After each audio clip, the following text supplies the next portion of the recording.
Welcome back, friends, to Max Q Barbecue. My name is Craig, and today this is Fire Management Episode 14, Basic Live Fire Management on a Small Backyard Offset Smoker.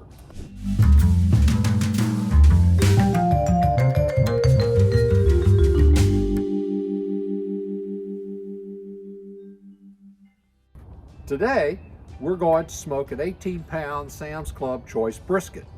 We're going to be using Oklahoma Joe's hickory smoke splits that we pick up at our local box store. We're also going to be using our Workhorse 1957 pit, offset smoker pit. This is the smallest in the line of the Workhorse pits, so this represents what a typical backyard pit master might be using as an offset to cook their briskets or do their barbecue. So let's get into the challenges of using this small backyard offset smoker. Small backyard smokers present special challenges for the pit master, as cooking fires need to be smaller to prevent overheating the brisket and holding the cooking chamber temperature at the desirable low and slow barbecue temperatures. Our temperature goal for today is to maintain our pit temperature between 200 degrees Fahrenheit and 275 degrees Fahrenheit, or 93 degrees centigrade to 135 degrees centigrade. The backyard offset smoker that we're going to use is, as you know, our 1957 Workhorse, and it is a small pit, and it's going to require less heat to reach our desirable temperatures. That's always been a challenge, no matter whether it's a Workhorse or any other smaller backyard offset smoker, and that's going to be an offset smoker with a cook chamber that's only about 36 inches in length, maybe only a 20-inch or less in diameter, and a firebox that's sometimes substantially smaller than what you might see on most of your backyard offset or YouTube videos on offset smoker use. Our technique today will show you how to keep the fire alive with frequent feedings and preheating the splits in the fire chamber. Since it is a smaller pit, we have to make sure that we can have enough combustion temperatures to keep our fires going and to burn our splits, but not have so much heat going through the pit that we're going to actually burn or dry out our briskets. So stick around to see how a small fire and grab some ideas on how you can manage your small backyard offset smoker to make great backyard offset smoked brisket. We're going to start our fire today with our favorite wood split starting technique. We're going to use a chimney of some lump charcoal with some paper underneath it so that we can start the fire without using any chemicals or petroleum distillates. But to get our paper started, we're going to use our little torch here. Light our paper under our fire basket.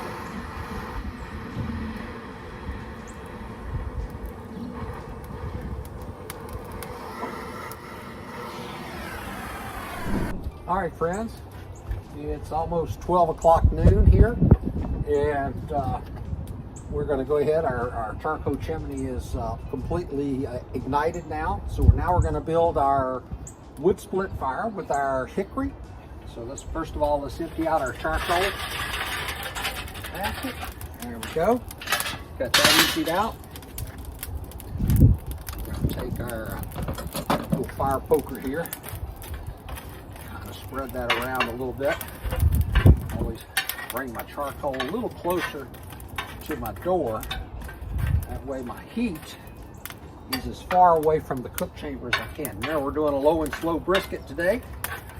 So we're going to be cooking for about 6 hours. And so we're going to go ahead and get the charcoal in there. And let's start taking our wood splits and putting in there. We have our hickory wood splits. We're going to build a little bit of a TP here. These are kind of thin right here, but we're just going to get the fire started. We've got our signal works working over here.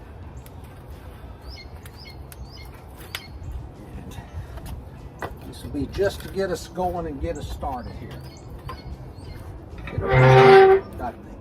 Got the wood splits in there. Give you a quick view real quick.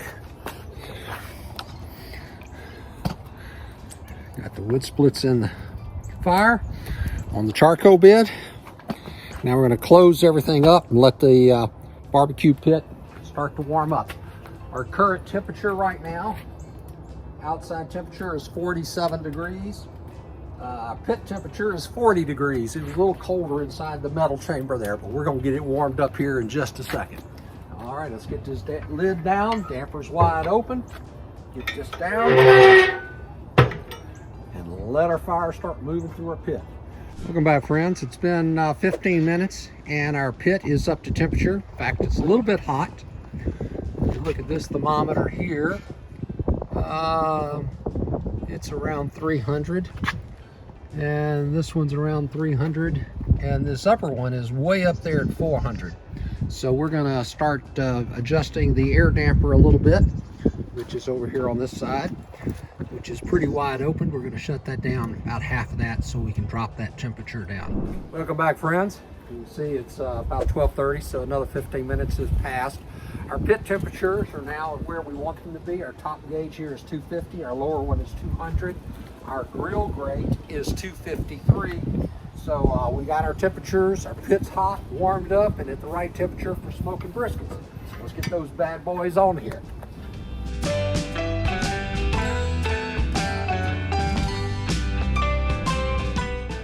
Alrighty, got our 2 briskets on here. I'm gonna go ahead and hook up our temperature probes so we can monitor our temperature as we cook.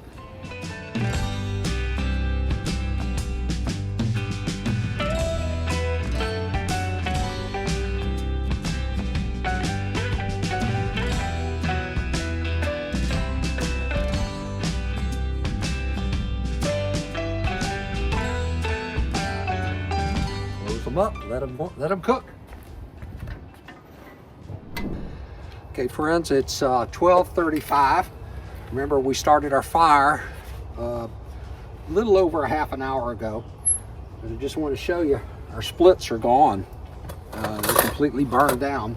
Well, we got a good coal bed going, so I'm gonna kind of shape our coal bed a little bit and start putting on our splits that we're going to use to maintain our fire and our temperature.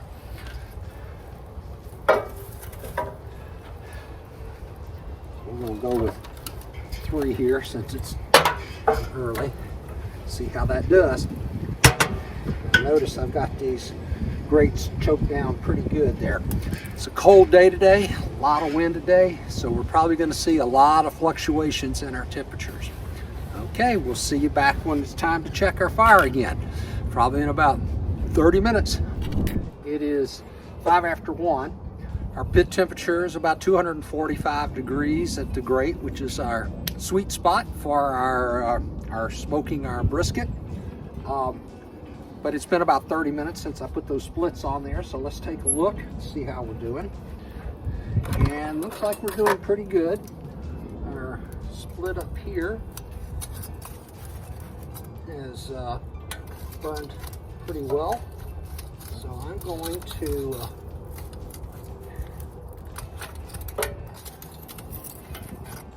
rotate our splits a little bit. This one on the left side is just about charcoal.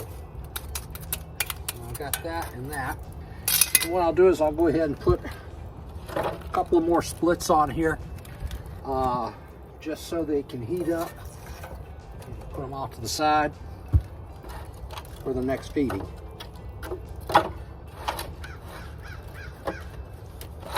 And our temperatures are probably spiking right now because I got the door open. So let me get this door closed. Nice clean fire though. It's gonna have some great smoke flavor. It's been 30 minutes since we fed the fire last. Our temperature fell a little bit more than I wanted. It went down to 195. So our splits are really starting to break down fast. Although we still got 2 here on either edge. So I'll move them up. That'll give us more fuel. There we go. And I'm gonna go ahead and put 2 more in there on either side. So they'll be heating up. Alrighty. So good and hot. Alrighty, looks good. See you back in a half hour. Welcome back, friends. It is 2:34 and our temperature in the cooking chamber is down to about 200 degrees, which means we're gonna need to feed this fire. Then we went about an hour without feeding it. Break down those coals. And then we're going to take these two pieces that have been in here, put them in the middle, right there. There we go. Quickly that thing caught on fire there.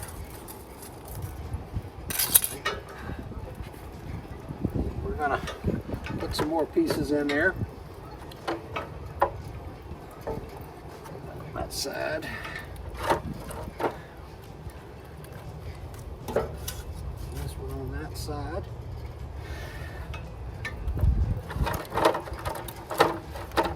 And that ought to bring our temperature back up.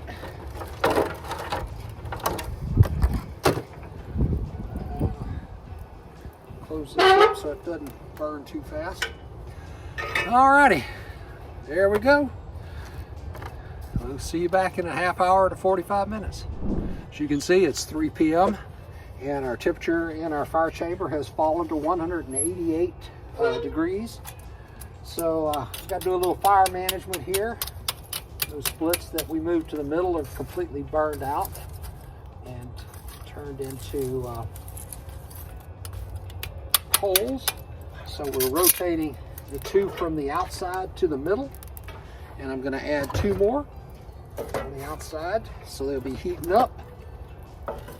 And then we're going to go ahead and get this closed down, because as long as the door is open, it's going to burn faster. So let me close this up and we'll let her go.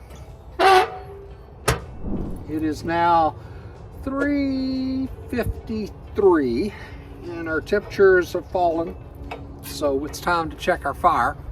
Let's see what we got going on here. Oh yeah, quite a bit of it's burned down. Got some good coals here. Stir up the coals.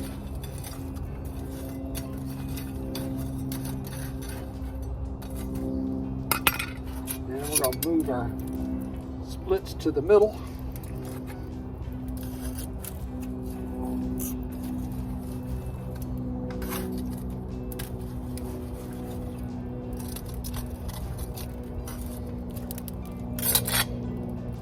Looks good, and we're going to put some fresh splits on there to the side.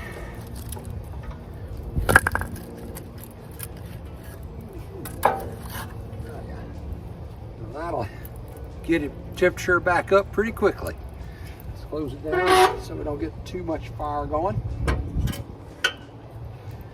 And we'll be back in another half hour, 45 minutes. Welcome back, friends. It is now 4:53, so we went a little long on this one, and our fire has kind of lost a lot of its temperature, but I got some bigger splits here. Put these on there. Let's see if they'll light up here. Some air flowing there.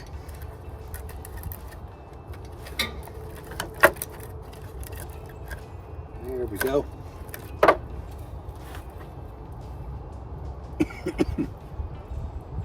Start drafting.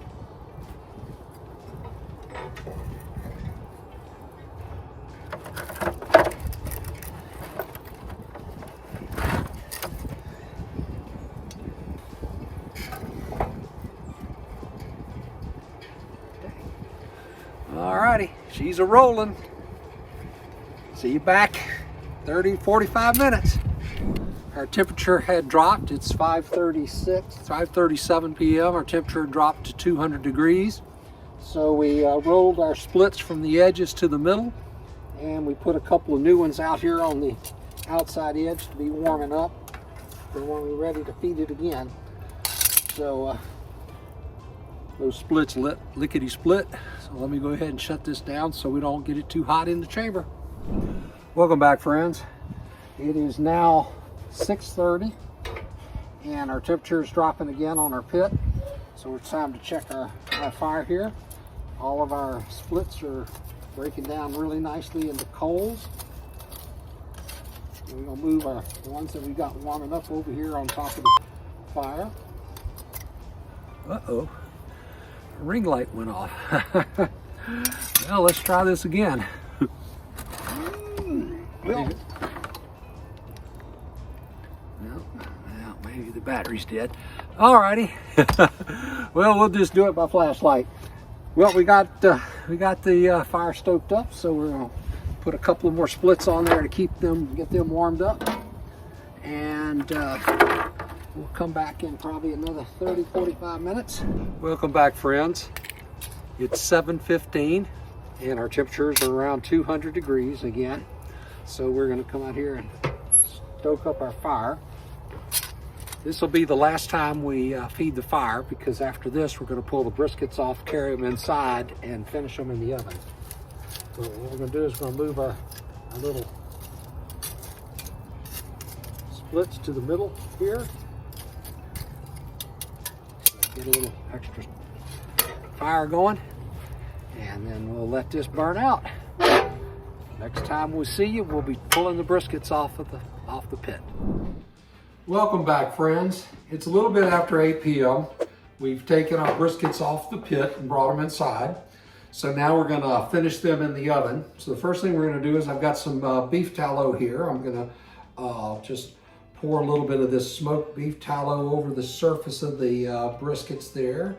Got a nice dry bark on it right now, and we're just gonna add a little of this tallow back to moisten it up a little bit.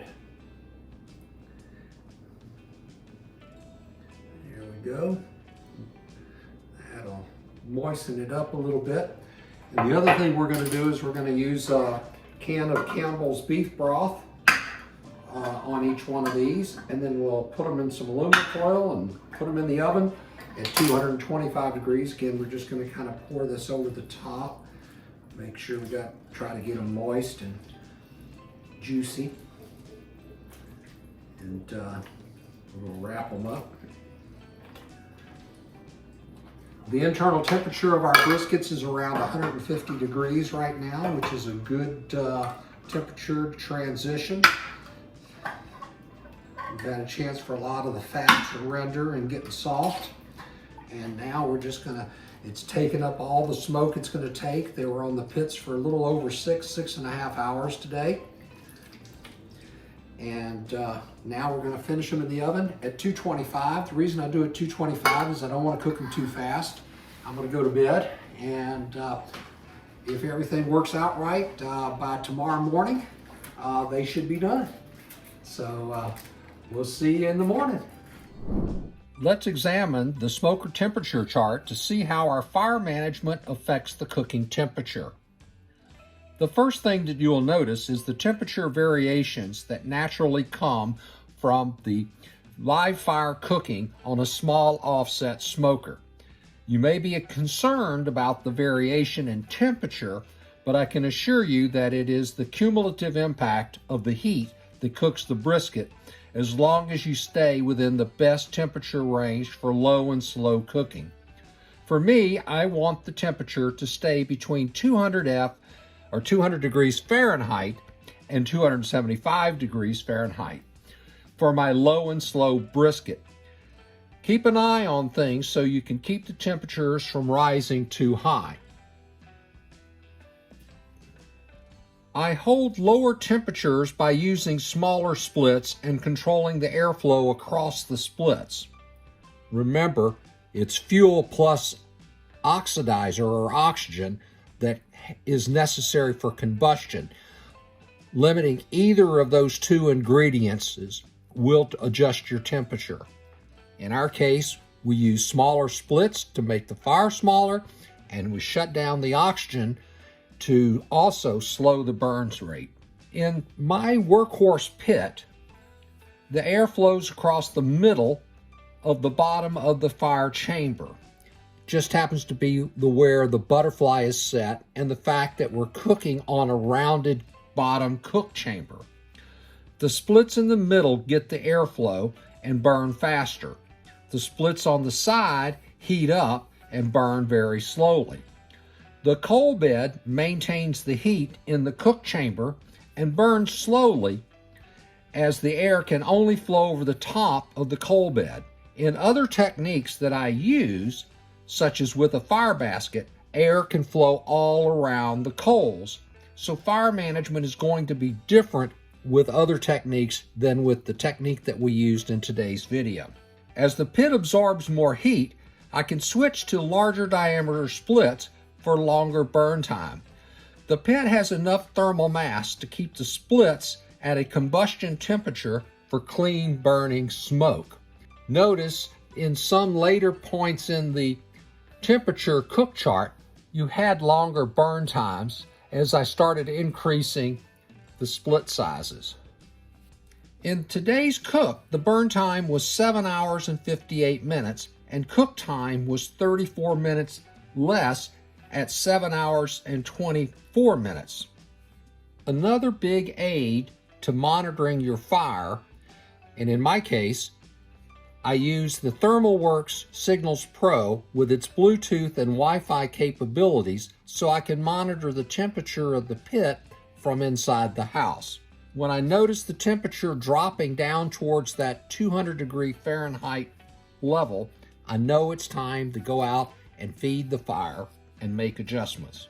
And when it rises above 275 degrees Fahrenheit, I know it's time to adjust my airflow, the butterfly that controls my airflow, to cut down on the airflow so that I can keep it from getting too hot. This technique allows me to do other things and still be confident that my brisket is okay. We pulled the brisket off of the smoker around 7:58 p.m. last night and brought it inside to finish it in our oven. We do this for several reasons. First, the brisket absorbs all its smoke flavor in the first 4 to 6 hours. So after that, it's just a matter of maintaining the temperature to get the brisket to cook.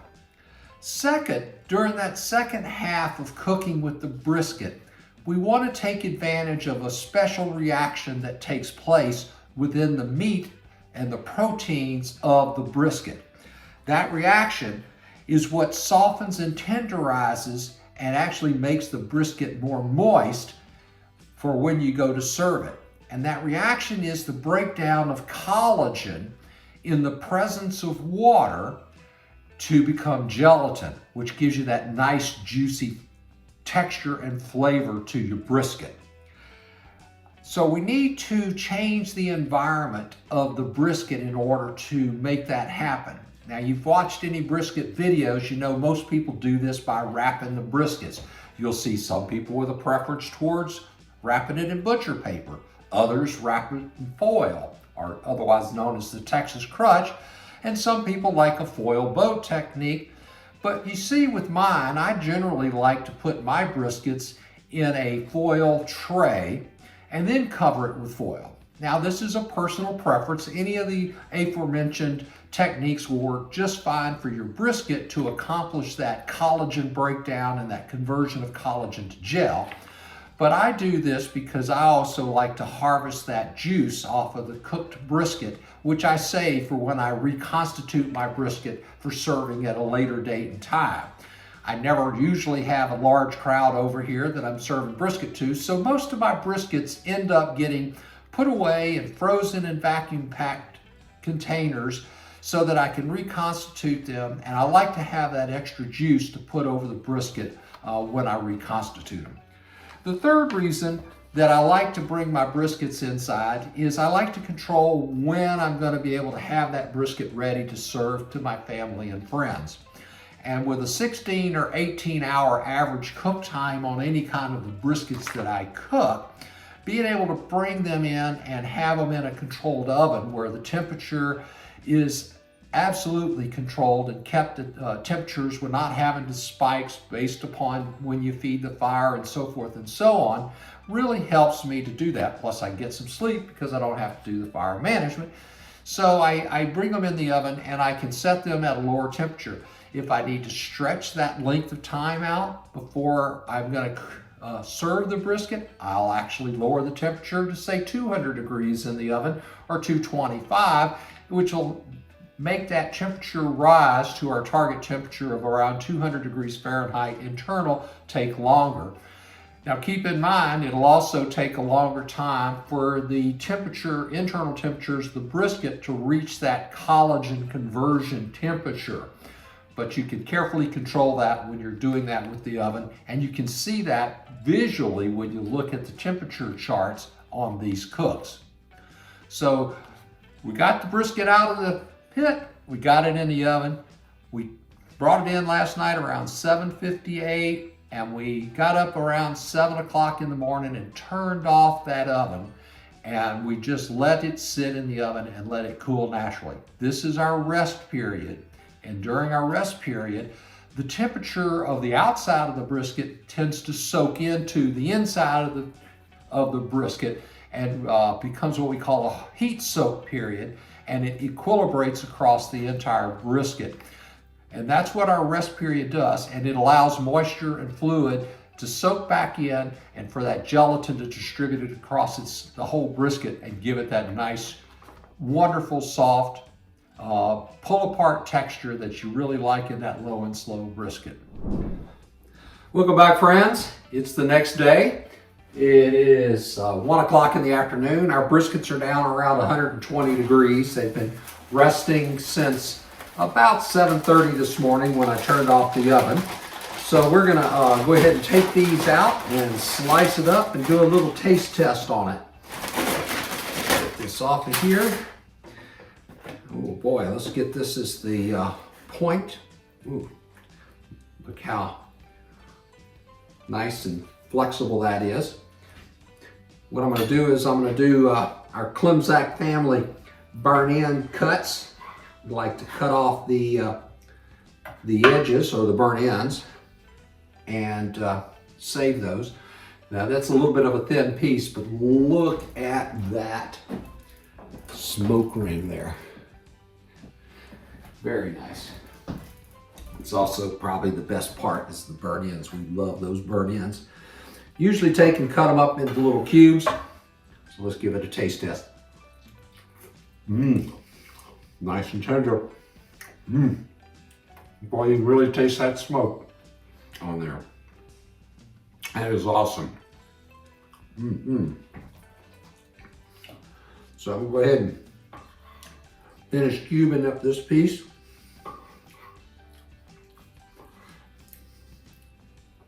And then we're going to trim these other edges.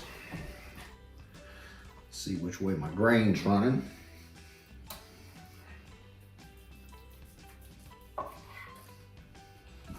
There we go.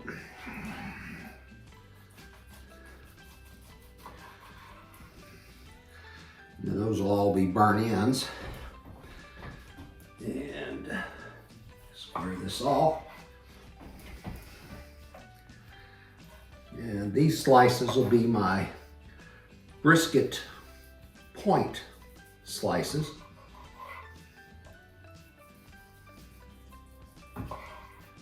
Whew, look at that. Look at that. Don't get any more tender than that, folks. So hope you enjoyed our video today. Please like and subscribe. Thanks for watching.